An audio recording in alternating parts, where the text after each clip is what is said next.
Brian Holman is the superintendent of the Snowline Joint Unified School District. Thanks so very much for joining us here in our very first town hall in the virtual setting. So very much appreciate the patience here as we work through, these challenging times. And this is a new offering from us, and really with the intent of connecting with all of you. I'll just begin with the hope that all of you who have joined us are healthy and safe, and certainly coming to this setting with the idea that we're all intended in this town hall setting to connect with you, reconnect with this community, and ready ourselves for school reopening. And so with that, let me just say a few things and lay out the process here to make it hopefully as meaningful and I guess I'd say valuable to all of you. I'm going to begin with a huge thanks for all of your questions. We literally have hundreds of questions. And in these 90 minutes, I'll be quite frank, I don't know if we'll be able to get to all of them, but we're going to make our effort to get through as many as possible. But again, I just want to thank the entire learning community of Snowline for reaching out and saying, this is a question I have that I'd like to have answered. So on behalf of all of Snowline and us who are working here in this town hall setting, we really appreciate you in that regard. And knowing that this is a town hall setting and the school reopening, this is really about ourselves answering those questions that you have to the best of our ability, and we'll talk about that in just a moment, but also getting feedback from all of you. It's incredibly important for all of us here in Snowline to be working together. Those of you who were great enough to be reading my regular emails over the course of the school closures know that I would end with the notion of together is truly better. And this is a time, again, where we are trying to work with all of you to find out what your needs are, what your questions are, so that we can come to the best design in a school reopening. And so with that, many people are thinking that, hey, we're going to find out what school reopening will be like in August on the 13th of that month. And right now, I will tell you right up front, we still do not have that decision made. Reasons being are a few. First and foremost, know that we are trying to wait as long as possible so that we can gather as much information as possible in this ever-changing environment. It's probably not lost on anyone that the rules of the game in this COVID-19 coronavirus time have been changing on a regular basis. So to that end, we have really endeavored to wait as long as possible, not be the fastest district to a decision, but hopefully the smartest district to get to a decision. But we also know that we do have to come to a decision for all of you in the Snowline learning community to give you sufficient time to be able to plan for the 2020-21 school year, the upcoming school year. So to that end, even though we don't have the specific answer right now, there is all kinds of work going on, and we'll be able to answer the questions that we'll go through here today in some way, shape, form. And many times there will be answers like you're probably coming up with, even though we're working with the California Department of Education, the California Department of Public Health, our local authorities, which is San Bernardino County Superintendent of Schools, as well as the San Bernardino County Department of Public Health. And I didn't even mention the CDC at the national level. Even though we work with all those officials, in many cases, we still don't have all the answers because the environment is changing on a regular basis. But even with all that said, please know that I'm just so grateful that we're here together to be able to spend time, connect, and try to answer your questions now, give you the feedback that you know. But even just as important for us to know all those hundreds of questions that we receive, that will help us shape the decision so that it's in the best interest of everybody in the Snowline learning community. Most importantly for our students, of course, but of course for the staff, the parents, and all the community members who are part of this wonderful school district. So with that background, and before we get into things, I just love to go back to something that I said, and that is the lay of the land here in this town hall, how we've structured this. We just mentioned that we've gotten all kinds of questions on all of our platforms via email. People are calling in right now. We're getting text messages, adding into a shared document. All of that information has been compiled. And in a few moments, I'll go through those questions as rapidly as possible, but also giving you sufficient time to ensure that we're answering them as best as we can. But before we get to there, I want to make certain that I do go through the survey results. Many of you may remember that at the early part of June, we were in the throes of surveying both our staff members and all of the parents and stakeholders in the Snowline learning community. We have those results. And before I get to the questions, I'll make sure that you see all that information. Because again, if we are in this effort together, and I firmly believe that, and I know our learning community operates that way, we need to know the survey results because it comes right from our stakeholders, right? That term of stakeholders, meaning our parents, our students even have given us feedback in various settings, and certainly our staff members have as well. So before I get to the questions again, I'll make certain that I go over the surveys. But I also want you all to know about the individuals who are here with me. I've got some wonderful individuals who will be helping me make certain that we give you the information in response to your questions, give you the answers and all the updates that will come from these questions. And I couldn't have a better team here with me at this point. The two of our assistant superintendents are with me here. First and foremost, I want to introduce Dennis Zimmerman. Dennis Zimmerman, he'll be starting his 30th year in the Snowline School District for this upcoming school year. He's been a principal and a teacher in our school district. He's been at the district office as an assistant superintendent, handling human resources and so many other important services that we provide from the district office level. So I'm thrilled to have Dennis Zimmerman here, and you're going to see him and hear from him throughout the questioning and answering process. And I also have with me Robert Chacon. Just like Dennis Zimmerman, he's been here for 30 plus years, not nearly as old as Dennis and myself. If you know Robert Chacon, he was a student here in the Snowline School District, and he's been with us for a number of years here too. He's our assistant superintendent in business services, has a wonderful background in risk management, so he'll be able to provide details too. He has headed up our incident command system that we've been using to ensure that we're making the best decisions as a team with all the information like this that we're getting today since the early parts of March when the coronavirus COVID-19 outbreak occurred. So he'll provide great expertise as well. Alan Miller, our other assistant superintendent, if you're wondering about him, he is unavailable today, but know that we've got the information from him based upon the questions that you've asked us in advance. So we'll be able to address any questions, of course, in the instruction and student learning and again, I'll be that third person to answer the questions and moderate to the extent that I'll be reading those questions as we move forward. So with that background, I hope you're still with us, of course. I hope you'll find in the next a little bit less than 90 minutes, we'll be able to get to a point where we're all much more informed, particularly ourselves as we look through your questions, which we've done in advance, and those that will be forthcoming, to make certain that we're doing the best for this learning community, not only right now, but as we always try to do in service of endless possibilities for all our students through high levels of learning. So again, with that background, let's now go to a shared screen situation.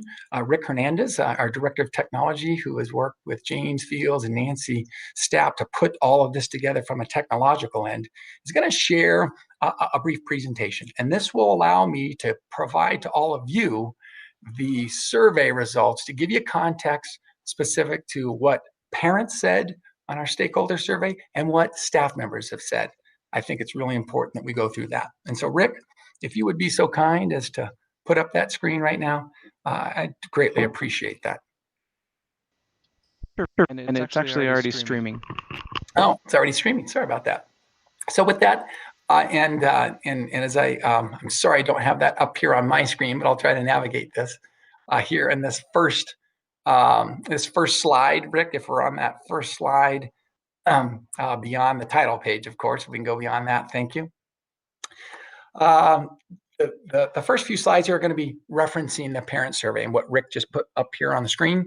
What you can see is the very first question that we asked in the survey that I think is very important that all of you understand. On the left-hand side, there's that question. If students are allowed back on school campuses, either part-time or full-time, I would choose the following. And you can see the data there. 61%, about 3 in 5 of our respondents on the parent survey said full-time. About 1/5 of those said part-time or hybrid. And I want to really clarify that. That terminology is used a lot and want to ensure that we understand those definitions. A hybrid or blended model means part on the campus physically as well as part at home. So 1 in 5 of our parents said that was their preference in this forced choice. And then the following 3, which sums to about the other 1/5, about the other 19%, if you will. I think it's technically 18.7%. Want to either homeschool through the Snowline Academy program that we've had, a very successful online homeschool program that will continue to be offered. It's always been there. Or 5.7% saying distance learning online in a redesigned form, and we'll talk about that through the questions, or 5.3% saying distance learning while I'm at home in paper packets.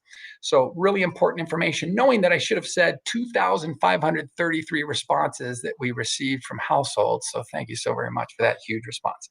Rick, as you go down to the next one, which I greatly appreciate. Here's the next question, and that's the notion of the hybrid/blended school design. And look at the if in front. If a hybrid design becomes our requirement based upon the guidelines that we need to follow, and I can talk about that more as we transition to our questions in a bit here.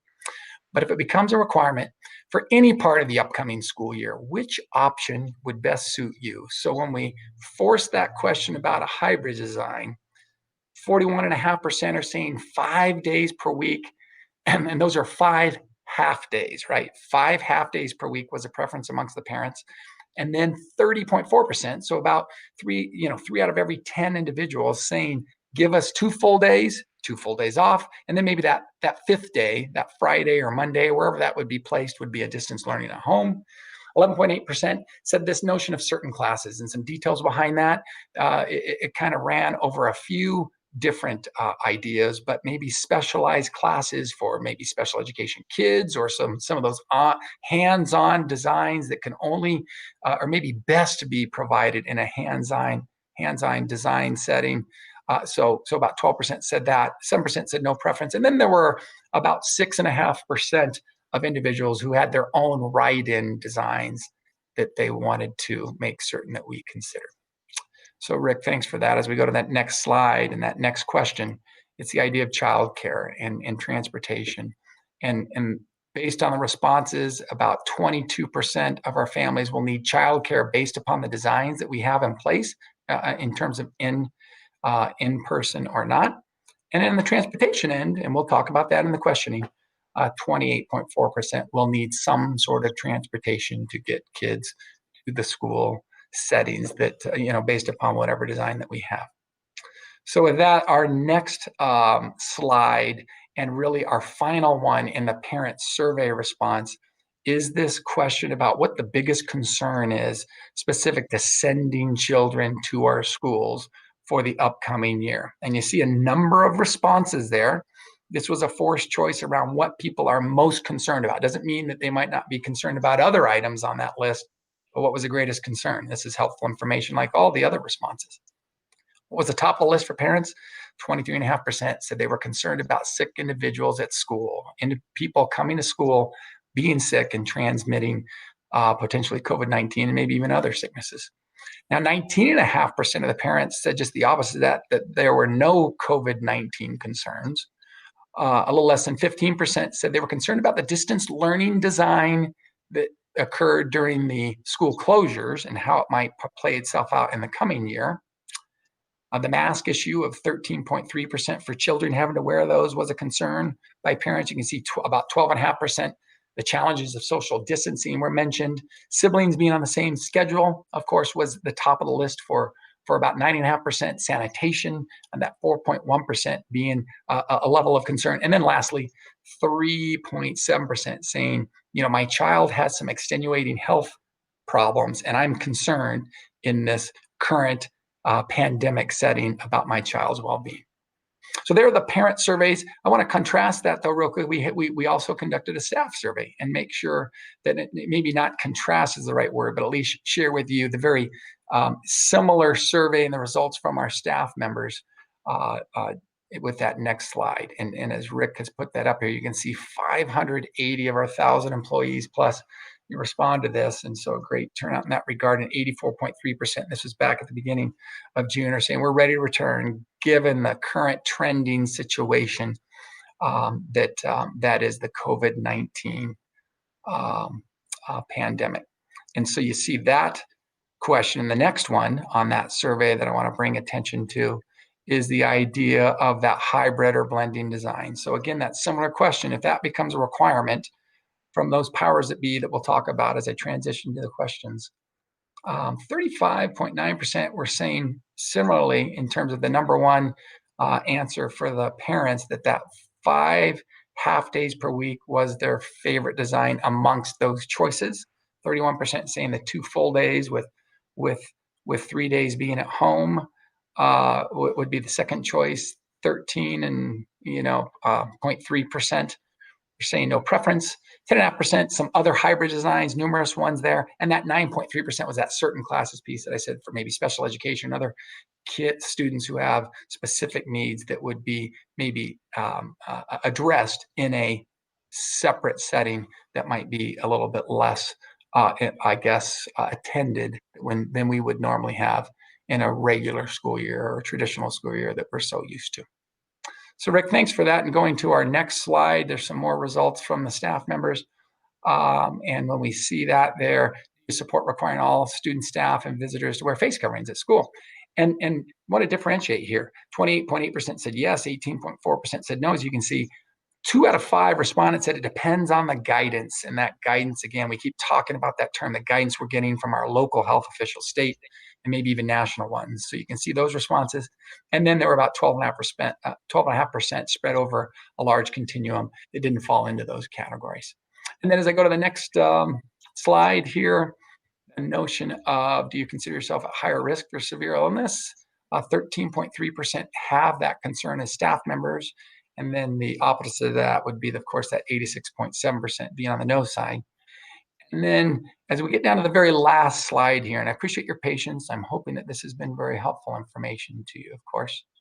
And this is that same question that was asked of parents. What are you most concerned about as you consider returning to work to begin the 2020-2021 school year? How came out for our staff members that social distancing being a challenge was the largest concern at 27.1% in this forced choice design. 24.5%, about 1 in 4, saying that the sick individuals at school was a concern. 1 out of 5 saying no COVID-19 concerns existed for them, amongst those staff members responding there. And then 14.3% concerned about multiple learning options being a challenge. The wearing of masks being 10.7% being the primary concern. And that sanitation at the bottom there, much like it for the most part was in the parent survey. So again, just to back up, those were the surveys that we put out toward the end of May and continued into the beginning of June. And just so thank all of our stakeholders, and stakeholders being student, staff, parents, community members, those of you who responded to these surveys, to the one that was appropriate, and then the feedback that we've gotten in other settings, right, via email, and of course, this is one setting that we'll talk about too in just a moment as we answer those questions.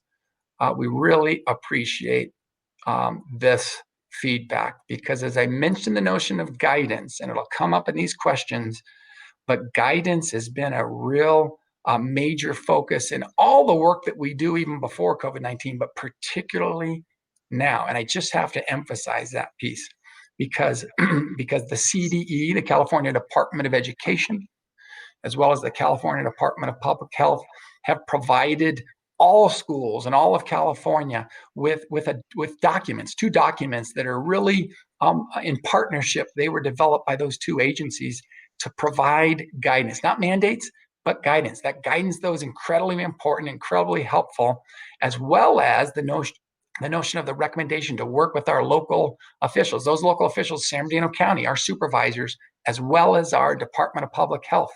That interplay between our district and all those agencies has been a primary focus of our work as, again, we navigate this COVID-19 environment to best serve all of you, best serve the Snowline learning community. I want to emphasize that's our primary task, is to do what's best for all of you based upon the guidance that we get and any sort of mandates that would be forthcoming from those agencies that I mentioned and we'll continue to talk about as we move forward with our questions. So again, thank you for allowing me to do that. Let's get right into our questions right now. And just to reiterate, I want to tell you that we received hundreds of communications on all of our platforms. I thank you so much. We're going to try to be as efficient and rapid as possible in giving you a thorough answer. so that we can answer the questions that you all gave to us. Know that all of it's incredibly helpful as we continue to work hard to make that decision, as I'll talk about at the end here, and the timeline in that, make that decision on what's the best school reopening, all the while understanding that just like last year, we didn't expect that to occur as a school closure. Wherever we land at the beginning of the school year, that could very well change over the course of next year as we have to deal with the COVID-19 coronavirus pandemic. So thank you so much, Rick. I really appreciate you sharing this slide. So let's go now to the questions, and I'm going to moderate these and going to read the questions.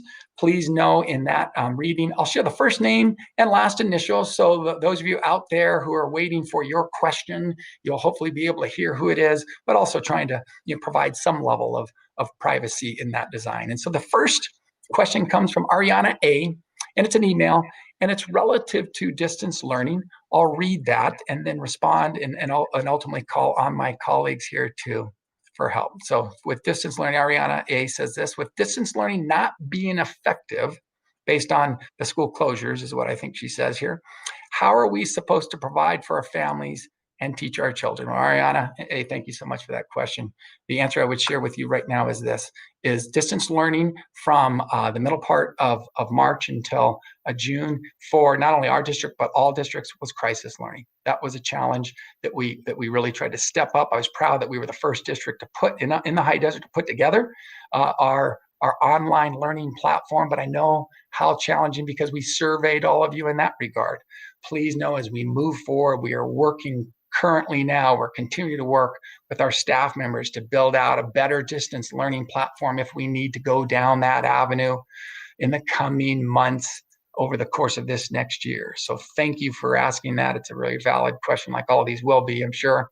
But I want you to know that that's on our minds, and we'll continue to stay focused on ensuring that that becomes as robust as possible as we work through this summer in preparation for that possibility. On the Google form, I want to thank KCC for this question, and that is: during the end of the last school year, a prior written notice was sent to all students with IEPs saying they wouldn't receive special education services and supports during school closures. How will the district handle IEPs for the coming school year? So please know this, Casey. Again, thank you for your great question there. All special needs students, of course, we cannot have them fall further behind, just like we can't have any of our students fall any further behind. So prior written notice will no longer be in place for the coming school year. Those IEP services will resume, and with our anticipated starting date, of course, it's on the calendar for August 13th. If we do return virtually or a modified schedule or any sort of schedule, those services and service minutes will need to be individually determined by an IEP team, and will be documented within that IEP to ensure that the kids are getting what they need, what they deserve, and will hopefully benefit them as we move forward into that design. So thank you so much for that, Casey. This next question comes to us via text message. And I'm sorry, I don't have a name here, but it's relative to the precautions for exposure. And it says, hello, what happens when a teacher or someone they live with has a medical condition and they should not risk being exposed by being in the classroom? Temperature checks are not reliable, it says here, because people can be contagious without showing systems. Thank you. Now with this, I'll call on Dennis Zimmerman. I'll cue him up in just a moment, but I have a quick answer for that too, and I want to allow Dennis, who's in human resources, to add anything that he would want to my answer. Specific to a teacher or someone they live with, and that medical condition, and potentially bringing that to the classroom or reverse. Ourselves, as an entity that is Snowline Joint Unified School District, ourselves will obviously be taking all the precautions we can to ensure safety to the best of our abilities. But you have to also know, as we work with the San Bernardino County Department of Public Health, they have protocols as well. We work with them over the course of the school closures. We continue to work with them over the summer. I will be in a meeting tomorrow with San Bernardino County Department of Public Health, and I've had many over the course of the summer, to make sure that we know their protocols as theirs evolve, to ensure that we're taking into account all that we need to to ensure safety along the question that was just answered, and also take the steps that are required by the San Bernardino County Department of Public Health to the best of our abilities to ensure the safety. And so with that, hey, Dennis, let me just allow you to add, because that is a personnel one, and I want to ensure that I didn't miss anything that you would want to share. Thank you, Dr. Holman, and thanks for this opportunity and jumping out there and putting this together with all of our IT team behind the scenes to make this happen. This question is a bigger and broader question for any and all of our staff members that may have risks, whether those be to them personally, to people they live with. There are, like Dr. Holman has said, a number of guidance coming from county, state, and CDC at the national level that we'll be following. But for any situation where a staff member feels that they're at risk, we will go through the interactive process to determine reasonable accommodations that can be made. There's processes to go through. We'll look at that. But just today, in rereading the current, most up-to-date guidelines from the CDC at the national level, this question specifically refers to when we are living with somebody that has a risk and we are having to go to work. It doesn't deal directly with a school. It deals with just anybody going to work, is that we have to take precautions in our work world, but we also have to take precautions in our going to the grocery store world, in filling up the gas tank world, and even in living at home. And it was interesting, the CDC guidelines there are recommending unique and difficult living circumstances where even people we live with, we have to be careful in how we interact with them, even to the point of taking precautions in our own homes. And so it's a great question. It's something we are going to be interacting with because we are an employer as well as an educator, and we will definitely be doing that. Yeah, Dennis, excuse me, Dennis, thanks so very much for all those details and all your good work, and stand by just as Robert is, because I know we're going to continue to move forward with all these great questions. And so as we just heard from Dennis here, let's go to the next one. This comes from YouTube, our YouTube channel, our YouTube, access, Aubrey R. And what she says here is, what is going to happen with our freshman-like clubs, schedules, and all of that stuff as I maybe make the assumption now here that she's talking about all extracurricular activities? Another wonderful question, Aubrey. Thanks so very much for asking this question. And the quick answer is, and I'm sorry this will happen many times, we don't quite know yet because we have not determined what that design is and what that design will look like moving forward, as well as was mentioned by Dennis Zimmerman very well, I think I've talked about a few times too, what the guidelines will look like on August 13th moving forward. Now, with that being said, I need to add a couple other pieces. Our commitment to extracurricular activities in any way, shape, form is very extensive. We know the value of extracurricular activities for all kids. They are a huge part of the learning process, and we will be doing anything within our powers to ensure that we have designs for them based upon the guidelines that we're going to have to follow. One quick other piece I would say is, again, like I'll say so very often, is stay tuned, because as we develop our school reopening plans, extracurricular activities will be part of that piece. We'll make sure that we communicate that out to you as we move forward. So thank you for that question, Aubrey R. Next questions, a list from Linda M. And I'm going to answer one from Linda M. and others who have multiple questions, and maybe capitalize on a second question in this regard, because I can answer it very quickly. And if we have time, we'll go back to those who have multiple questions. Just want to ensure that we get to as many people as possible. So from Linda M., thank you so much for your questions. And the one I'm going to address right here is one that I'm sure people are really wondering about, and that is, what has Snowline done to ensure the safety of students and teachers in regard to social distancing, masks, and face shield requirements? The district explored to meet these goals, and will all teachers wear masks at all times? So again, Linda M., thank you for asking that question. This has been obviously not only in our survey, but is a question right now and continues to be a question. Probably not lost on people that our own Governor Newsom, had recently changed the requirements for face masks. So too is the California Department of Public Health. And then we have our own local officials who weigh in on that. The current CDC guidance right now is that we wear face coverings in public settings when we cannot socially distance, right? And it's difficult to maintain. So that being said, this again, like so many decisions, will be made as we move closer, knowing that we've got to protect the safety in all instances as best we possibly can. And so as we get further information, as we get closer, we'll be able to make that decision. Now, I know this is the notion of masks is a big decision for many people. Again, I think we just want to really reiterate what we're seeing in the science. What we're hearing is wear those face coverings in public settings and socially distance, or when we cannot socially distance, and we have to maintain that socially distance as much as we possibly can. And just real quick, before I move off, Linda M, she says, what are the plans impact? Well, transportation still be free. Transportation is free. Just want to make sure I get that answer in there real quickly.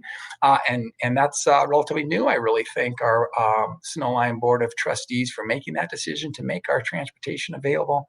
So it will be free for the coming year. Those bus fees have been eliminated based upon the work of our Board of Trustees. Now, moving forward in the Google form, Sarah P.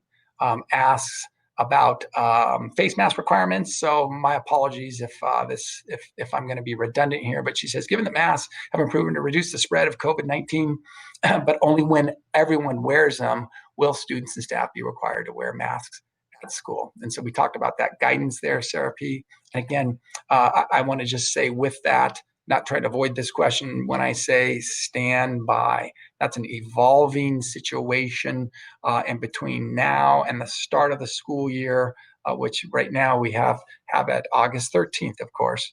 That very well could change, but want to make sure that we're going to use all the best information to make that decision to ensure the best learning environment, not just for our students, but for our staff members, volunteers on campus, and anyone else. YouTube access, Anthony B has said tech supply, it's relative to tech supply for distance learning. Will students have laptops assigned to them? And if not, will supplies be on hand to clean technology once students move from class to class? I'm able to chime in on this and say that yes, there's some exciting news on that, but why don't I turn this over to Robert Chacon, because he's been doing some great work with Rick Hernandez, our Director of Technology. And Robert, do you mind opening up your microphone and providing a few more details I know you can provide in this area?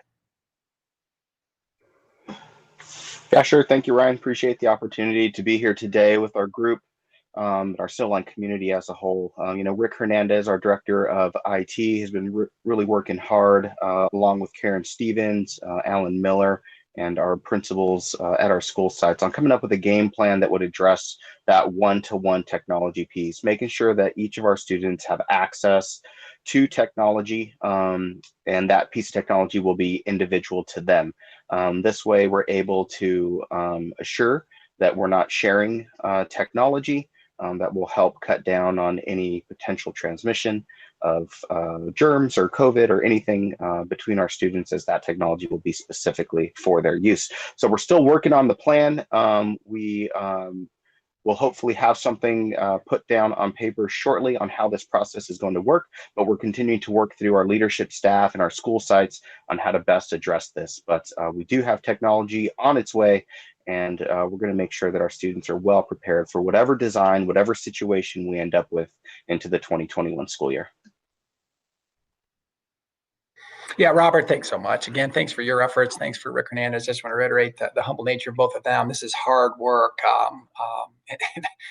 Everyone is trying to access technology right now, and to just really give them a lot of credit, plus all their colleagues they're working with, to ensure that our kids have the needed technology, the needed devices to ensure success for them as they move forward. So thanks so very much, Robert, for providing details on that. Our next question comes from email, comes from Alexis C. Alexis has offered up a number of questions here. I'm going to choose one that hasn't been answered yet, and I think it's one that many people might like to hear, and that's the notion of the shutdown protocol. And what Alexis C. asks is this: what is the protocol for if and when student or teacher becomes sick? And she says in parentheses here, i.e. school shut down, class shut down, with a question mark there. Thank you, Alexis C, for that great question, like all these others. I can tell you this.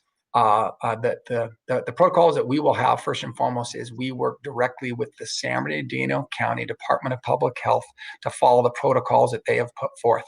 Now, with that being said, the decisions that are made with those experts to ensure all of the necessary safety measures are being taken based upon all of the work that they do, everything from the testing to the tracing that they do. All of those pieces are left to those experts. So know that, Alexis, that decision, which is a really powerful one, will be made in conjunction with the San Bernardino County Department of Public Health. That's what every district is doing and is expected to do to ensure the safety through the public health eyes, as well as through my role and all the rest of our selves in the Snowline School District to ensure safety of everyone. So thank you so much for asking that question, a challenging one that we need to be prepared for, and we are preparing for that right now. Now on YouTube, I've got a question from Nicole E, and it talks about truancy if parents keep students home. And it says, when school resumes and by chance our kids get sick with the flu, cold, etc., us as parents would obviously choose to keep them home. We shouldn't be punished by the district with attendance truancy. Nicole, thank you so very much for this question. It's a very valid question. It's one that we've considered, and we continue to work through these protocols. First and foremost, what Nicole brings up is exactly what the recommendations are from the CDC at the national level, as well as the state and local health professionals. And that is when individuals are sick in this COVID-19 environment, not to mention any time, but particularly in this COVID-19 environment, might have those symptoms, they are to err on that side of caution and keep students home.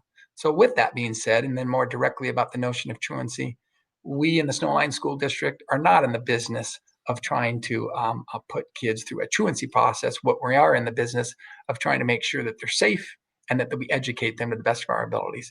And so as we work through this process that is COVID-19, and this question that Nicole asked, it's a great one because we need to be working in support and in conjunction with our parents. We will continue to do that throughout this whole process to ensure that we get kids in the places that they need to be, and so that they're safe, but also learning and not focused on that truancy first and foremost. So Nicole, thank you for asking that question. As we move forward here, I see a question from Scott T. He's got a couple questions here, and I just want to make sure that I'm not repeating myself here. But when he talks about distance learning and attendance, kind of joining two together, I want to address this, what Scott has said. He puts here, if students do not return to school, can they continue distance learning full on? And what new attendance requirements, if any, would be put in place by both students and staff members, or for both students and staff members? So again, Scott, thank you for this question. And I appreciate this because it marries a couple topics that we've already talked about. Now, distance learning, when I talk about the notion of distance learning, in your question, you say full on. So conditions get such where our local health agencies say we have to shut down and school districts are closed. There are new attendance requirements for this coming year. Those attendance requirements are articulated in Assembly Bill 77. And while we're still looking for some specifics relative to Assembly Bill 77, that as is called the trailer bill language, articulates or communicates what the requirements are for attendance. Again, distance learning is going to be different in this coming year if that's going to be used and needs to be used, so that we can ensure that certainly the accountability of kids learning is certainly part of that. But the more important issue is that just flat out kids are getting the opportunities to be supported by our wonderful staff members on a regular basis that can be planned out to ensure the success of those students. So I appreciate that question. That's been on our minds. Again, I think I mentioned earlier, we're working hard on that distance learning component just in case. And I just want to also say the idea of choice there. choice will come into play, and hopefully I'll get to that question a little bit later on, but we're going to have multiple options for kids to ensure that we can get what fits for them in this uncertain environment. So thank you for that, Scott T. Our next question comes to us via text message. It's from Jimmy N. And specifically, he says the survey results, it's relative to survey results due to an uptick. So can I ask if you think the poll numbers would be different if done now after the uptick in cases our county and state? Jimmy, wonderful question, very timely, and actually the town hall to a certain degree was born out of the idea of us wanting more information. Now, and I say that, I don't want you to believe that I could have predicted that this uptick when I talked about this town hall with all of these wonderful staff members I get to work with, and we started planning for this about 2 to 3 weeks ago, that we would have the uptick. But your point is very well taken. And that's why these questions right now are incredibly important. This is another source of input for us, knowing that those poll numbers could very well be different. And so it's not something that is lost on us. And that's the idea of ensuring that we continue to get feedback from all of you. Could they be changed? Absolutely. And we've even reserved that thought of maybe resurveying if in fact we need to. So stay tuned, Jimmy. We appreciate that feedback there.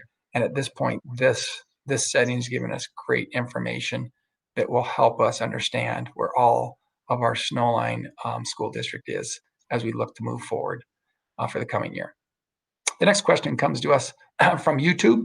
It's Arielle H, and it's about a freshman tour. Will the new freshmen still get a day to tour the school? So Arielle, thank you for this question. And I think the answer in this regard, Arielle, really falls in the idea of yes, will we get a tour, but will it look different? Yes. And again, it really depends on how we reopen, Arielle. I want to say an example of this is back at the end of the school year, how a number of our schools put together virtual orientations. And so based upon the design that we land on, yes, we'll make certain that our freshmen, no matter which school they're going to, right? We have multiple high school options in our school district. And so whether it be at Serrano High School, at Chaparral High School, Eagle Summit Community Day School, Snowline Academy, based on where our kids are for the high school, we'll ensure that they have that opportunity, not only to tour the school, but there's an opportunity for me to understand what those new protocols will be, how those procedures will need to be followed based upon this COVID-19 environment. We're going to make the time to ensure that that transition is going to be just fine for particularly our freshmen, but really all kids at all schools. So thank you, Ariella, for that. Our next question as we move down here on our document comes to us from a text message. And so no name attached to it, but it says this: how do some of us older teachers close to that age that's supposedly more at risk feel safe if we open fully and we can't control or trust who our students have been around or been exposed to? Is the first part of the question. And then it finishes up by saying, can there be an online option that we can do instead? And so with that, so two parts to that. And this notion of older teachers speaks to the idea of the vulnerable populations, right? And I think Dennis Zimmerman had at least alluded to this in a previous question. We're working hard to ensure that we can put all the safety first and foremost, not just for students, but also for our staff members. There's some extensive processes that he's in the middle of going through and he's already articulated. So I'll make sure I can leave that for him. And the notion of an online option for staff members, I just want to say, to kind of expand that question, there's an online option for all students, of course. And based upon where they land, we'll see what we have to do for staffing of that, and make sure that we meet all those staffing needs. But to that end, I want to make sure I give the chance in case Dennis Zimmerman, I know he had to step away for a quick moment, and rightly so, but Dennis, you still there and want to add anything to what you just, or what I just said? No, I don't have anything to add. Dr. Hellman, you explained it well. It'll fall again under our interactive process to determine reasonable accommodations for those who are at risk. And that'll include a doctor's note, which will kick that off for us. And then we will go through that process to determine what accommodations are necessary to keep you safe as an employee, and what accommodations can be met. And like I said, it'll be a process. It'll be unique and individual to each situation, because each and every person's situation is unique in their own rights. But we will go through a similar process with each person that shares that with us. Not knowing how many families are going to choose a completely online program through something like Snowline Academy, we don't know yet how many staff we're going to need to support possibly full-time online learning for families that may choose that. And those are things we will have to work out as we get closer to the beginning of the school year, and possibly even into the school year once we know specifically where those numbers are. Dennis Zimmerman, thanks so very much for that support there. Really appreciate the answer there. And as we move down here on our questions, there's a related one that talks about high-risk students, and specifically, how does the district plan to protect higher-risk students? So very similarly to the regular school year, I will just tell you that first and foremost, if there are higher-risk students, we need to know about that. We may very well know about, I will say, not specific just to Jasmine, but as I just look out into cybersphere, your situation, but we may not know your situation, if that makes sense. We need to know about those situations. Certainly bring those instances to our attention, so that we can provide the extra support that might be needed for a given situation. Now, to that end, every situation will be different, and we want to make sure that everyone understands in that individualized setting whereby we need to provide supports and interventions. We want to provide them the necessary ones so that every child can be successful based on those needs. So again, I thank you, Jasmine, for this question, because it allows me to put that plea out there, is make sure you let us know so that we can ensure any extra layers of protection that kids might need, not just in a COVID-19 environment, but no matter when that is, because we know that occurs over our student population, and that's our something that's important to us, and we always need to provide for that safety. So thank you, Jasmine, for that question. Our next question comes to us in Google Forms, comes to us from Shaggy L. And Shaggy says here, it's relative to training, and I appreciate this question just like all the others. Are we going to train staff and campus monitors before the beginning of school to enforce COVID guidelines? And if so, can we start earlier to have time to train? Love the question about training, and training is absolutely going to be imperative across all of our stakeholders. I keep using that term, and just want to remind everyone that stakeholders are students, staff members, also any sort of volunteers and parents, who might be in the area. We have to ensure that we provide training on all fronts in various ways. So the answer is yes, we're going to have training, and we'll have training. In terms of the earlier start time to Shaggy, at this stage, we don't have that answer. We don't have that answer, again, not just because we're trying to avoid that. And I know you continue to hear that from me. And so again, apologies, but I think they're for valid reasons. We don't have that answer yet because we don't quite know the complete outcome that will occur at the local and state agency level in terms of what we're going to be required to do. But understanding that right now that we are starting on August 13th, know that we're in our planning process, planning for necessary training to ensure that all of our staff members, as well as our students, once they come back to school, understand all those protocols. And certainly we communicate to all of the parents and family members who are here with us and who are in our community, understand what's expected for the safety of the entire Snowline learning community. So thank you, Shaggy, for that question. The next one comes to us via text message, so I'm sorry I don't have the name. Mandatory PPE, and there are really multiple parts here. Some might be repetitive here in a good way, mind you, and I won't take a lot of time on that to save time for others. It's the question of masks and being mandatory, as well as gloves. We talked about. We'll see where we land with that in terms of what's required as we move forward. Will the classroom be wiped down after every single class lesson? And at this stage, our sanitation, their commitment is to ensure that everything's sanitized. And again, we still get guidelines on that. So know that we're going to be following the best of our abilities, all those guidelines that we put forth in that regard. Will the school bus still be picking up still be picking up kids at this stage. We see our transportation doing that. But once again, we'll see as we move forward. If anything changes, we'll certainly let everyone know in that regard. And if my child doesn't have a mask on, will she still be able to get on the bus? And again, that relates to the idea of what those requirements are. I'm sorry, I can't answer that question at this stage, not knowing what that mask requirement will be. Stay tuned though, because again, when I get to the end of our time here, I'll talk about our timelines and give everyone a prediction as it relates to when some of these answers can come and will be forthcoming, specific to PPE and other questions throughout today. The next question comes from Elizabeth S. Other schooling options due to COVID-19. And she says, what options do we have as parents about back to school? So Elizabeth S., thanks so very much for asking this. And I will tell you, Elizabeth, you will, I'll answer this by saying you will have multiple options. I can't tell you all those options right now because, again, here's the recurring theme. We'll see what any sort of mandates that might be forthcoming.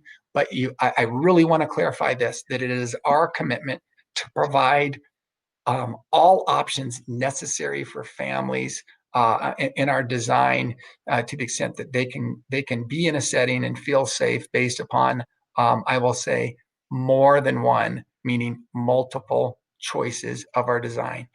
If you think about our traditional design, we've had Snowline Academy that allows for a homeschool setting, and then we've had all our traditional models. I can tell you right now that we're talking about even more models to meet the guidelines that are set forth by our local agencies. So again, Elizabeth, a great question.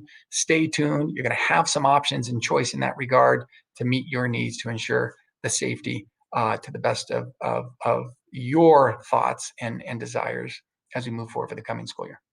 So thank you for that question. And YouTube, Joe G says this about the school open date. Has there been any update if school start time will change as far as elementary earlier than high school? And Joe, the quick answer is no.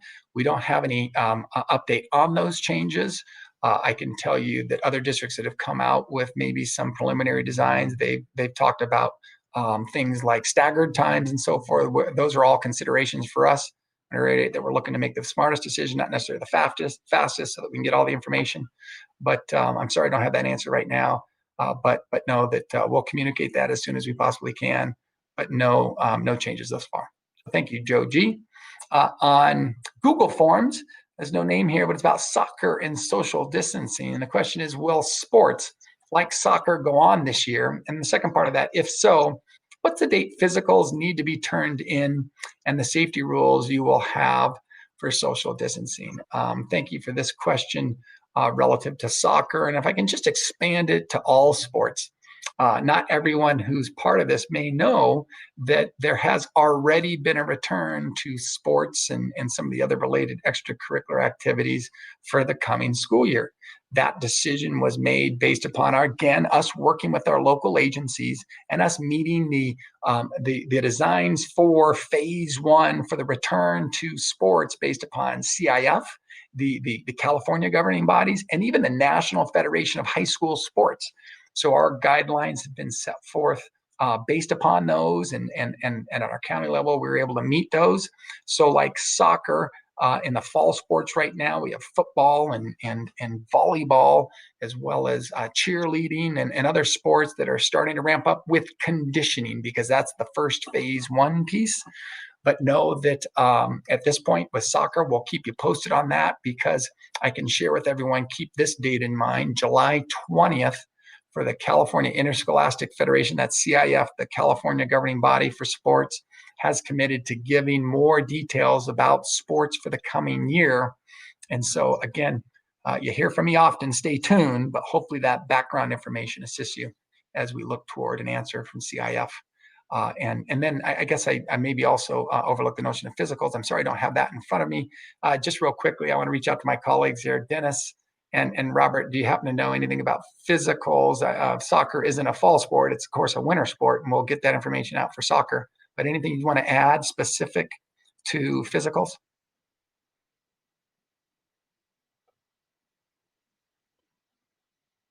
I'm going to take the silence as that's a no there. Yeah, there we go. I can see the faces there. Sorry. My apologies there for that delay there. Sorry about that to everyone who's watching it at home or wherever you might be waiting here. I'm stumbling around here a bit with my technology, so my apologies for that. But know that all that information relative to physicals will be communicating specifically for soccer as we move forward. The next is a text message. Teacher accountability. If we go virtual like the end of the school year, how will you ensure equal learning for all students? I think this is when it says the notion of this question about teacher accountability in the text message. I think that's about to the distance learning. If we go virtual, right? The term, I know the state uses distance learning. Again, I just reiterate, I want to thank Dennis Zimmerman and Alan Miller, those two assistant superintendents who are working in concert with our staff members. Dennis, anything you'd want to add real quickly? I know I've talked about this a bit when we talk about ensuring equity and making certain that we go from the crisis learning that we already had in school closures to this real effective learning design that we're working on. Yeah, we will be working together using the guidance that is being given to us from California, actually as part of the budget trailer bills. There's some accountability that has been written into that for learning so that we can assure utmost learning, so that we can give one another guidance. We'll be sitting down actually starting next week with our bargaining groups to work together on what those plans look like coming out of the budget agreement and with all of the different directions we're getting from the public health departments. So a lot of collaboration going on, very different looking summer of 2020. But yes, we hear what you're talking about in terms of just the learning accountability and the equity piece. And definitely we are and will be addressing that. Dennis, thanks so much for adding what you did there. Appreciate that greatly. Our next is an email comes to us from Corey L. And I want to take the opportunity. He's got two questions in here that I want to answer both because I know these are both important issues that I don't think I've addressed yet. And Corey L. first says he talks about the notion of town halls that are encouraged by the state and is it required? No, it's not. This is really our decision, Corey. And I just want to really reiterate, I thank all the colleagues I work with who made this happen. Just our opportunity to reach out. We just feel like it's important to be with all of you in this virtual environment. And continued in your question is specific to the decision making. I want to reiterate, while this is a kind of an in-between answer relative to who has the ultimate decision. It really is a local decision based on guidance from local authorities, and in some cases can be some mandates that we have to adhere to. Dennis Zimmerman just talked about, budget AB 77, which is articulating some of the requirements from the CDE. So it's really a bit of an in-between answer, only because I can't say it's completely local, because we don't meet some of the requirements. We won't be able to move forward with particular decisions. But ultimately, I really like to emphasize that we have a lot of local control in this. And so that's why it's so important for us to connect with all of you, Coriel. And then I just thank you for this message about student mental health, what is being done to address student mental health while outside of school. And in return, super important question there that we don't want to lose sight of, right? We oftentimes certainly talk a lot about learning, and we should, but part of that learning is learning to support kids in the mental health side. Very timely question, Corey, because at our last board meeting, which was just last week, I want to really bring attention to and thank our board of trustees. Those 5 individuals very clearly supported a new program called Care Solace. And it's really evident of the good work that's being done by our staff members across a large continuum to say student mental health matters, staff mental health matters, people mental health matters. So you'll be getting more information on the Care Solace that provides in a virtual setting as well as in a real settings too, or traditional setting, mental health support. So look forward to that, and I appreciate our board in supporting that effort, as well as all of our counselors, our social worker, administrators who supported that effort. But also, once school starts, I don't want to lose sight of what you asked in that question, Corey Lefevre. Student mental health as well as adult mental health is going to need to be a priority when we're back in school setting. Those of you who took advantage during the distance learning and school closures, took advantage of our distance learning platform, you might understand that there were numerous resources available. Well, we've upped that ante with our Carousel list. Our again, experts in that area are committed to ensuring that we prioritize mental health, not just for our students, but for all of our adults. So looking forward to, again, staying focused on that important effort. So Coriel, thank you for your 2 questions. I appreciate everyone listening to both of those answers there as I took a liberty to answer 2. From YouTube, Tamara V talks about childcare and a final decision. Will a decision be made for next school year? Childcare is a problem when they're not in school. And Tamara V, thank you for this question too. And I just want to reiterate to you that as I'm here with my wonderful colleagues, Dennis Zimmerman and Robert Chacon, and this is really across our system, we know how challenging this is, not just to make a decision, but from a timing standpoint. And I'll take this time right now to say that while we were talking about those early parts of July, we have a board meeting on July 14th, and we really expect to have those serious, deep conversations with our board on the 14th. So please join us in that virtual setting to hear where we are and what recommendations are being made and what we're hearing from this point to the next 2 weeks, what we're hearing from our local agencies that will help us make that final decision, because we know there's a balance there. And as I hopefully mentioned at the beginning, Tamara, a balance between you out in the community finding the daycare that you need based upon that final decision, all while knowing that something that I talk about a lot, and that is we're not going to be the fastest to a decision, but we're going to be the smartest. So we need to find that balance so that we can support you out in the community, so that you're not left with just minimal time to make arrangements. So know that my really urging is to be part of that July 14th board meeting for more information there. So thank you, Tamara. On Google Forms, Erica H talks about school bus precautions for the children that take the bus. What is being implemented to keep them at a distance? And will there be hand sanitizer, as they get on the bus? Erica H, thank you for this question. A lot of work is, like in so many fronts, a ton of work's being done, particularly in the transportation. Robert Chacon, can I turn that over to you, because you're closest to our director, Shannon Barrasan, working with her. You can give the best update, knowing that there's still a lot of moving parts with transportation. Robert? Yeah, thank you, Ryan. Yeah, like you mentioned, there's a lot of moving parts with transportation. Shannon Barraza, our director of transportation, has been working with her group and her task force, trying to really come up with a good, strong, solid plan to address all of those health concerns from our parents and our students and staff as well. So that plan is currently in the works. We have yet to really fall on something definitive yet. We're really waiting on some specific guidance from San Bernardino County Superintendent of Schools, as well as San Bernardino County Public Health, regarding social distancing and kind of those implications in transportation. So once we receive some further information, we'll be sure to be reaching out to our groups, our stakeholders, receiving feedback, and then releasing a plan, obviously prior to the school start. But just know that we do have several versions of a plan in the works. So as soon as we receive the guidance, then we can just flip the switch and get our kids back at school. So. Hey, Robert, thanks so very much again. A lot of work being done in a challenging environment. It's good work being done for sure. So thank you for the details on that, Robert. Really appreciate that, and certainly appreciate Shannon Bross and her entire team working on transportation.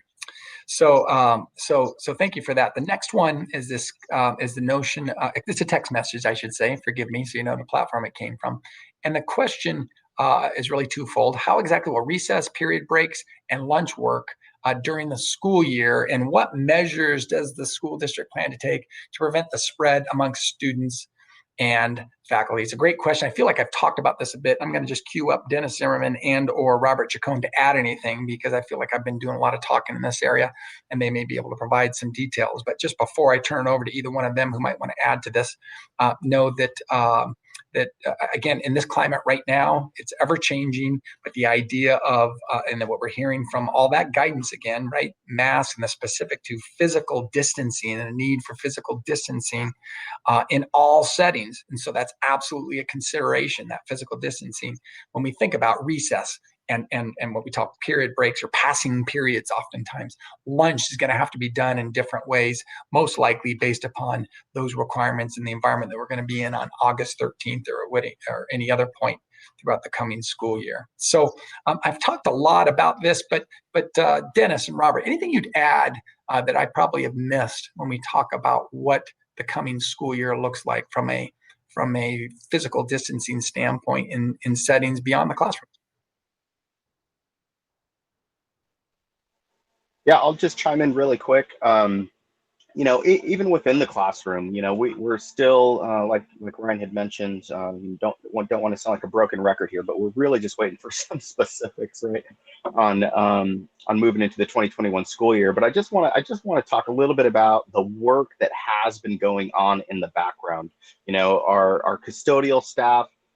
Moving desks around and taping desks off so they could, they're 6 feet apart, and really trying to develop a plan that is feasible and safe for our staff and our students. We're looking at direction of travel. We're looking at transportation and those issues. Tony Chafee, the director of our nutrition service, she's looking at all those different options on how do we serve meals to our students. Is that in a classroom? Is that in a to-go setting, all those types of options, so there's just been a lot of work. And I think, I could speak because I'm also a parent, right? I'm a parent that has 2 kids at Pinion Hills Elementary School. So I'm eager to know what the plan is as well, just like probably most of you who are tuning in to our town hall today.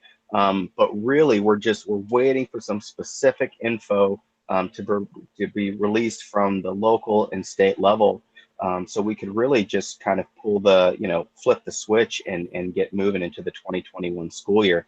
Just know that there's a lot of work that has been going on these last 2.5 months. There's a lot of stuff in the background, a lot of hard work by a lot of great, amazing, talented people that are preparing us to get ready for that 2021 school year in whatever shape, form that may look like. We will be ready. So thank you, Ryan. Yeah, Robert, I so appreciate that. I fall short on that often, right, is to really recognize the tremendous work going on behind closed doors. So I really thank you for saying what you said there, Robert, and you just articulate that very well. Dennis, I want to make sure anything you want to add too, because you've certainly been involved too. You certainly don't have to, but just want to make sure I didn't cut you off there, Dennis.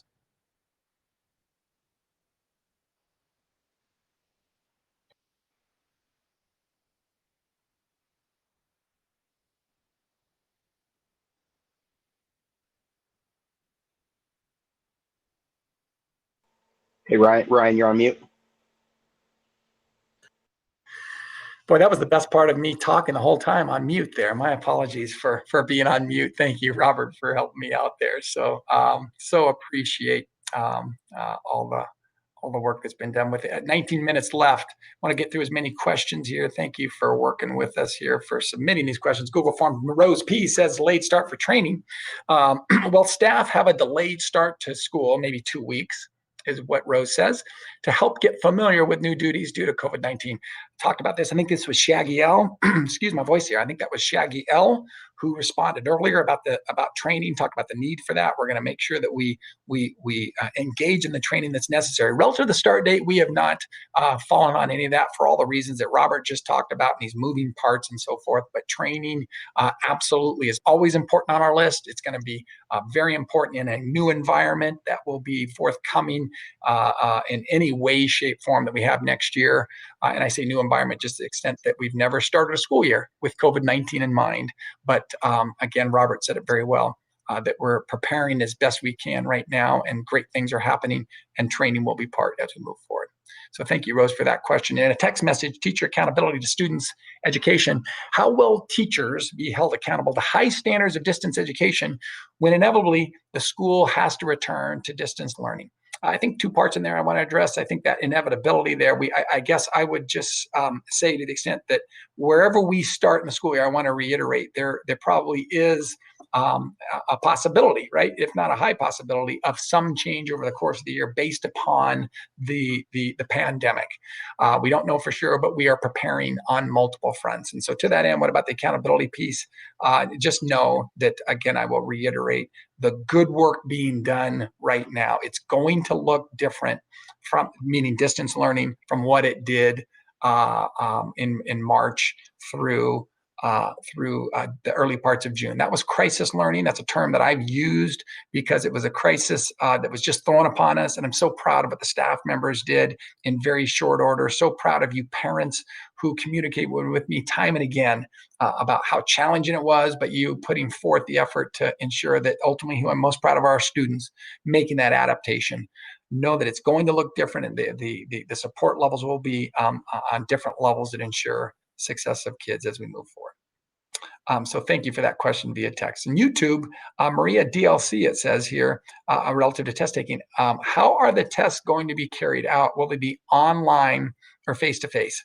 And Maria, what I will say is we don't know yet based upon how our design will be for the coming school year. Once we have that design, we'll be able to answer this better. But what I can tell you is that whether it be online or face-to-face, one of the terms that we used over the course of the school closures, and I say a term, but it was really a commitment that we made, and that was the notion of how can we make certain that we're being essentially human in our efforts, and that is to say, how can we make sure that we're giving all students, all of our most treasured individuals, right, in our whole society, right, our kids are our most treasured individuals. How can we give them the grace to ensure that they can demonstrate success in a very difficult environment? So know that I was just so very proud that collectively we had this design that we were committed to, and just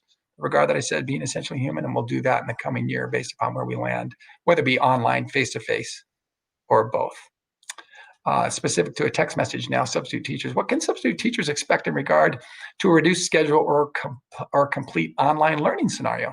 And I think the person on the text message who sounds like maybe a substitute teacher here, and I will say this, that next year will look different. I know Dennis and I have had these conversations, and Dennis, if you're able to open up your microphone, I'd love for you to answer this question. And you like Robert do wonderful jobs in answering the questions here. But this one specifically we've been talking about. Dennis, what can you add to that? Yeah, thank you. The answer to that question will depend greatly on what does the school plan look like on August 13th, and what does the school plan look like moving through the school year.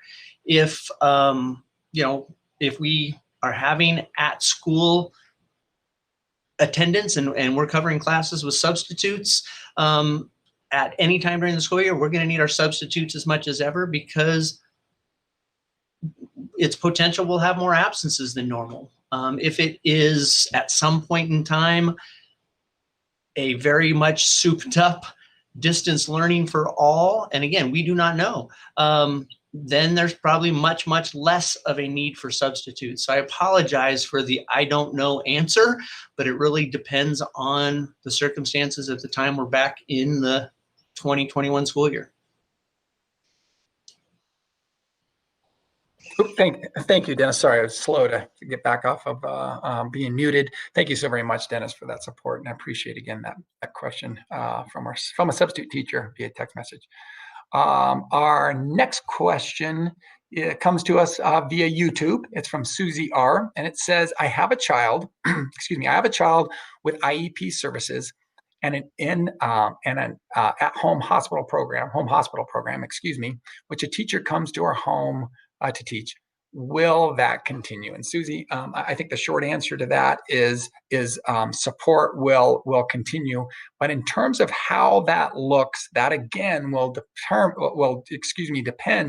upon the design, of course, that we are not only committing to, but that we're required to follow based upon the guidance from our health officials. And so while I don't, again, just like Dennis just ended his answer, we don't have that specific answer. Know that the specific answer I can give you is support will occur. What it will look like, know that as we get closer to opening, we'll be able to share that with you. And then over the course of the year, I want to reiterate that too, not just to you, Susie, but to everyone, that will be adaptable based upon the ebb and flow of the COVID-19 pandemic and what our public health officials are informing us about, are guiding us on based upon how that outbreak either recedes or expands. So thank you, Susie, for asking that question.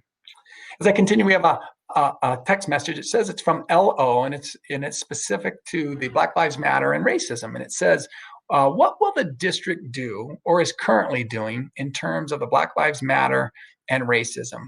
Thank you, LO, for this question. This is an important one. Those of you who've seen a video from me, not to mention a letter that I wrote shortly after the George Floyd incident and passing. Just a horrible situation that I'm just very proud to be in this district and in a district where we're able to care deeply for kids. We're able to care deeply for people. Just real quickly, my background, I went to school in this district, and I'll be starting my 27th year here and just working. And so this issue is a very important one, not just to me, but to our staff members.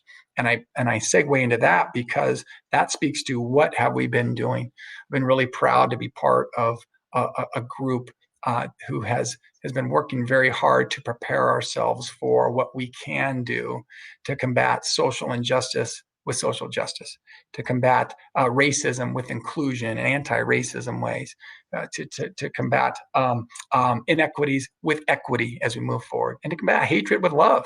And so with that background, know that small group has been working and actually informed our leaders and other staff members as we're starting to as we start to get back. We'll be working very hard to ensure that, as I just said, that we'll have a district that does the good work in the areas that need to be done, so that our students, so that our staff members, so that our community can stand by in regards to the Snowline School District and say, this is a wonderful, wonderful place for all the reasons that I just mentioned. So work has started, work will be done in the coming year. I look forward to more information on that. So thank you, LO, for asking that question, allowing me to speak to that.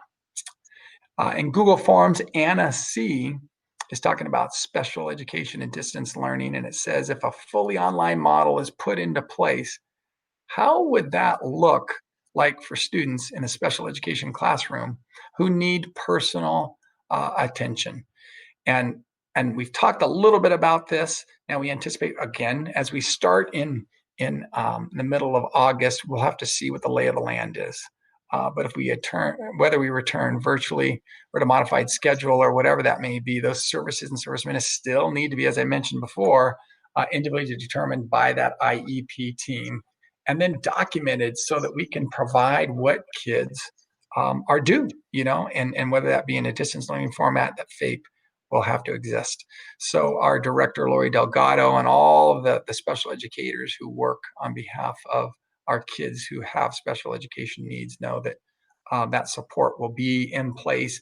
It might look different, but that support will be in place to ensure that we can lift them up so that they can be successful in the coming year. So thank you, Anna C, for that. On Google Forms, Haley G says homeschooling capacity. Do you have a plan for what you will do if there's an influx of people who want their child homeschooled, i.e. moving teachers around to help with online learning? So it sounds like this is kind of a question on two fronts when we talk about the kids piece, and I'll make sure that I cue up Dennis Zimmerman because he's been doing just outstanding work in terms of trying to prepare in an environment that's so hard to prepare for, specific to staffing. So relative to the first part, and we talk about influx of people, meaning kids who want their child to be homeschooled, we're prepared to ensure that we provide choices for our kids, more choices than we've ever had before, to ensure that we can combat the COVID-19/coronavirus challenges and still provide a Snowline education that I'm proud to have been a graduate from, but also proud to be a part of in terms of delivering for all of our 7,000, roughly 500 kids in our school district. So know that those choices will be there. But Dennis, when we talk about plans, and they specifically talk about moving teachers around, I know it's very early and it's very hard to say, but can you talk about all the good work you've been doing, not just on your own, but of course with our bargaining groups and others? Great question, Haley. That'll be part of the conversation when we are together with bargaining groups next week, because that question normally we would look at we will look at to answer from our CBA, our collective bargaining agreement, our teacher contract. There are voluntary, involuntary, and administrative transfer language in there. And depending on situations that we're going to be in, it could fall in any one of those three or some combination thereof. So we may have to move staffing around to serve students where they are enrolled at. And with things being in a state of flux and unknown, I would expect, or we are expecting, more students to potentially be a part of the Snowline Academy type of situation. So we'll be looking at that once we know the numbers. For those of you that are staff, Aries was just rolled over from 1920 to 2021 this last weekend. So now we're looking at daily updates of enrollment and where students will be moving about. So we'll be making those decisions based on the numbers and based on the needs of students, families, and staff. Well, thank you, Dennis. Again, sorry for that awkward silence. They're just a little slow on the mute button, so really appreciate all your details there. As we move forward with just about 5 minutes left, a little bit more than that, Google form, there's no name here, but there are two questions here that I'll mash into one. One's about will the district be enforcing measures such as masks and social distancing? We've talked about that, but plexiglass, we haven't talked about. Robert, can you just open up your mic just real quickly? Because I know just, again, the good work being done by our colleagues, our director, Karen Stevens, who's been trying to work with this, as has another director, Rick Dawson. Robert? Yeah, definitely. So once again, Karen Stevens, our director of purchasing, Rick Dawson, our director of maintenance and operation. They've been working with the site secretaries specifically on procuring enough, sneeze guards, right, is what we're calling them, enough sneeze guards to kind of make sure that that front point person in our office setting has that PPE available to them. So we started with that initial person in our office settings, and we'll be exploring possibly moving that PPE out into our classrooms. Not specifically about sneeze guards, but also we have face shields available as PPE. We've been working closely with the state in receiving some of those personal protective equipment, but really a kudos to our site secretaries and our purchasing department, and really being ahead of the curve on a lot of this stuff and making sure that we were in line for the PPE prior to the supply chain drying up. So there are definitely some supply chain issues moving forward. We're not the only business looking for those PPEs globally at this point. And so there definitely is a back order on a lot of that equipment. But very proud of our purchasing and our site staff really coming together, getting a good, accurate count of what we need to get this school year started, and at least get us kicked off in the right foot. So thank you. Yeah, thank you, Robert. Again, I just so appreciate all the outstanding work being done by so many people to get us ready. Continuing on, and again, just try to get as many questions as possible. I'll be real quick. Just want to finish up with Google Form on will parents be given the option if they want to distance learn versus have their students attend only? Yes. Just real quickly, I want to reiterate that we will be there for you with options. So, tell a friend, right? Tell everyone who couldn't be part of this. We will be there for options. That's a real important piece, at least on my heart, to ensure that we're meeting the needs of our community, and they're going to stay here with this wonderful education that I've just been so lucky to be associated with because of the great work of this learning community. So yes on that. Parents with disabilities need help with distance learning. What about parents who can't homeschool their kids or keep up with distance learning? Think of that question, a parent question there, and just say real quickly that there's another area where we need to make sure that we provide the support for you parents. We've been so focused on students in this question and answer, as well as staff members. Thank you, parents. Please continue to voice when you need some support that we might be able to provide in terms of learning, training, things of that nature, because we know that homeschool piece / distance learning, two different programs. Homeschool, again, with Snowline Academy, take advantage of that if that's of maybe interest to you. You feel like that's a great fit for your child, but also with distance learning, we've had that talk about the support that will be up. So please, parents, look for that. Even children who have individualized education plans, that support will be looking different. That should really benefit not just your students, but also parents as they help their kids moving forward.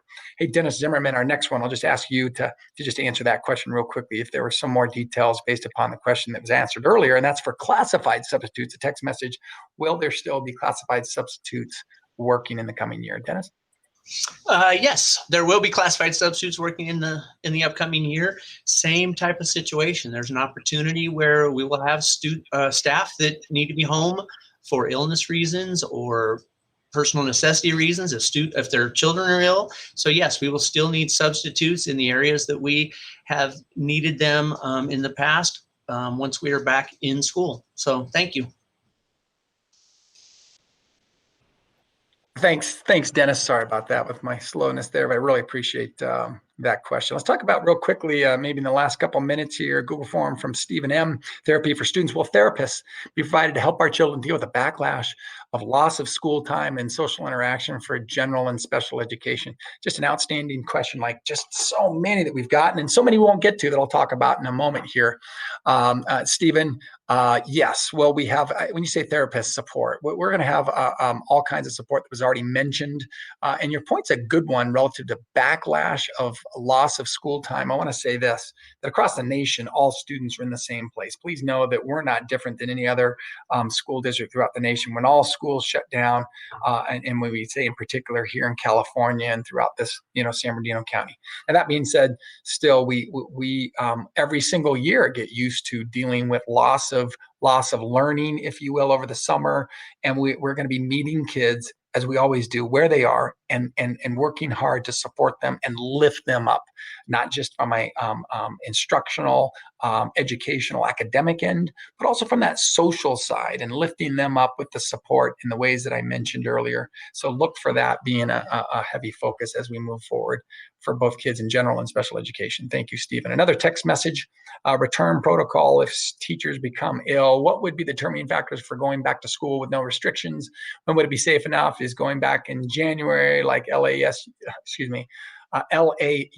that's Los Angeles Unified School District, possible?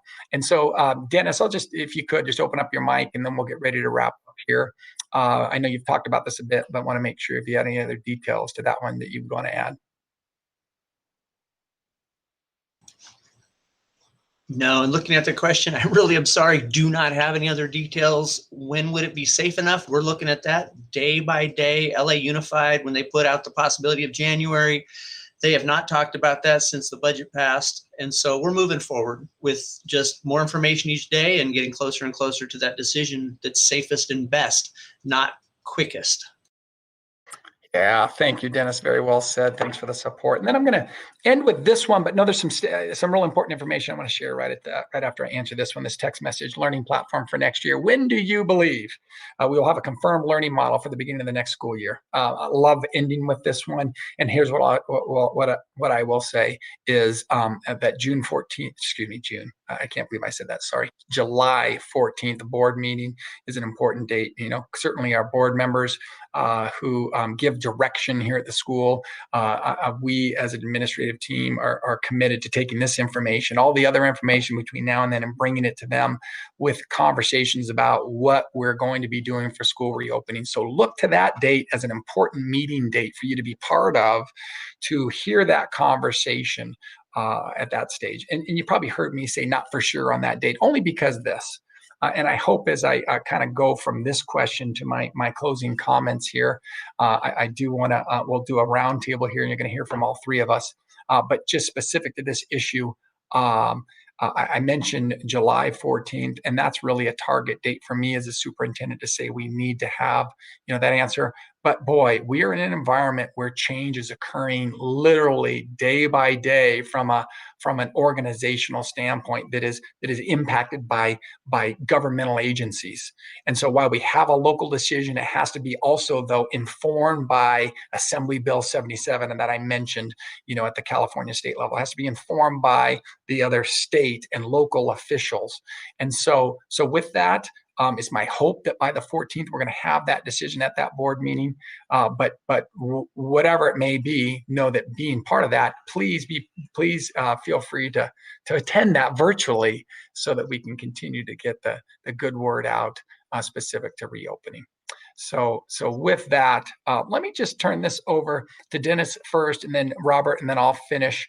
Just closing comments, because I often miss things. I want to make sure Dennis and Robert can pick up anything that we miss, as well as share some parting comments here from this town hall that I think we all appreciated. Thank you, Ryan, Dr. Holman, for initiating this opportunity for a town hall unique. I don't know of any other local districts that have done something such as this.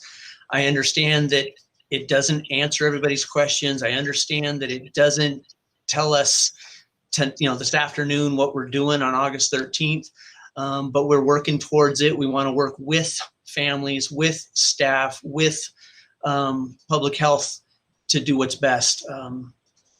I have to remind myself multiple times a day to look back on why we are where we're at. And it was COVID-19, which is still out there, and we're still trying to make best decisions for all. So thank you for everybody that's participated, everybody that's listened, and we'll continue to do our best to keep people informed and work with, not do to, people, but work on the best behalf of everyone. With the bottom line is students. The reason we have schools, the reason we that work in the school district have jobs is for the benefit of students. And oftentimes we can get very adult-centered in these decisions. And I don't mean adult-centered as parents. Parents are student-centered, child-centered the most, but I mean adult-centered sometimes when we are making decisions. And so we just need to keep reminding each other that we're here for kids. Dennis, thank you for all your great comments. Thank you for your great leadership too, Dennis. I'm fortunate, so very fortunate to have worked with him for many years and to be able to continue to do that. We're fortunate to have him in his role. So thank you so much, Dennis. And Robert Chacon, let me ask you to open up your microphone and any final words you'd like to share with all of our wonderful audience here in this town hall. Yeah, thank you, Ryan. And really just honestly, just thank you for everybody tuning in. For those of you that have kind of been with us from day one, whether it's tuning into our board meetings, on YouTube, you can find those on our webpage as well. The board meeting calendar is also located on the webpage. But a lot of this information is being, disseminated at our board meeting. So I'd encourage you guys to check out that YouTube link and join us on Tuesdays, every other Tuesday, plus or minus, for our board meetings. But for all of you who filled out the surveys, who are providing us with information and what's important to you, we're just so thankful for that. We're thankful for our community and our parents and our students and our staff. This is definitely not a one-size-fit-all solution. So we just appreciate hearing all of the variances from all across our district. So thank you for that. I hope everyone has a great 4th of July. As we possibly could. Know that we're going to be using all the questions moving forward, and look for us to continue to communicate out to you, not just in a board meeting setting. I want to support what Robert Chacon said. Please come and be part of that. But also we're going to get our heads together after today, just in a few moments here, and say, well, where do we go next to make sure that we keep all of you informed, keep connected? And that leads me to my final comments. And I said at the beginning, and that's the notion of together. I know it may sound cliche, but I know I believe in it. I know we in Snowline believe in it. That's a notion of better truly is doing it together. And by doing it together, we're going to get through this. We didn't have that answer for you today. We will have that answer for you soon, but know that answer can very well change. And that's why I think the notion of being together, and that together truly is better, is really needing to be the focus. Because as we get into any point in the coming school year, we need to make certain that we're all rowing in that same direction, committed to working together to ensure those endless possibilities for all students. So on behalf of the Snowline Board of Trustees and all of the Snowline learning community, thank you. Thank you for allowing us to be part of this. Thank you for you being part of this effort to the town hall. We look forward to the work ahead. As was said before, have a wonderful and safe 4th of July, and stay tuned as we continue to work on school reopening and doing what's best for the Snowline community and ultimately its students. Thank you. Have a great afternoon, and we'll connect soon.